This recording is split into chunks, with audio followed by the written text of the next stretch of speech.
2 Chronicles Chapter 21. Jehoshaphat died and was buried beside his ancestors in Jerusalem, and his son Jehoram became king. King Jehoshaphat had 7 sons: Jehoram, Azariah, Jehiel, Zechariah, Azariah, Michael, and Shephatiah. Jehoshaphat gave each of them silver and gold, as well as other valuable gifts. He also put them in charge of the fortified cities in Judah, but he had chosen his oldest son Jehoram to succeed him as king. After Jehoram had taken control of Judah, he had his brothers killed, as well as some of the nation's leaders. He was 32 years old when he became king, and he ruled 8 years from Jerusalem. Jehoram married Ahab's daughter and followed the sinful example of Ahab's family and the other kings of Israel. He disobeyed the Lord by doing wrong, but because the Lord had made a solemn promise to King David that someone from his family would always rule in Judah, he refused to wipe out David's descendants. While Jehoram was king, the people of Edom rebelled and chose their own king. Jehoram, his officers, and his cavalry marched to Edom, where the Edomite army surrounded them. He escaped during the night, but Judah was never able to regain control of Edom. Even the town of Libnah rebelled at that time. Those things happened because Jehoram had turned away from the Lord, the God his ancestors had worshipped.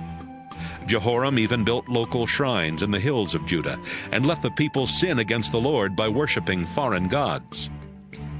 One day, Jehoram received a letter from Elijah the prophet that said, "I have a message for you from the Lord God your ancestor David worshipped.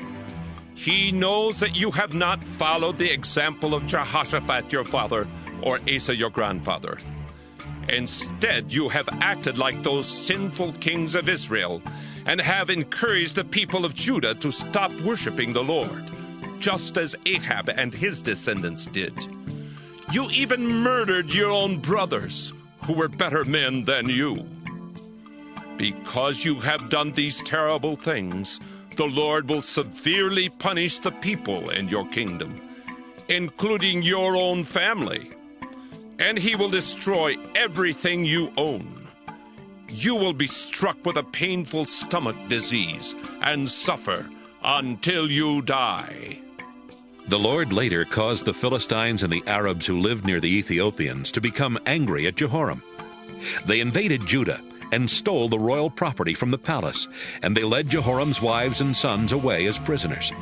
The only one left behind was Ahaziah, his youngest son. After this happened, the Lord struck Jehoram with an incurable stomach disease.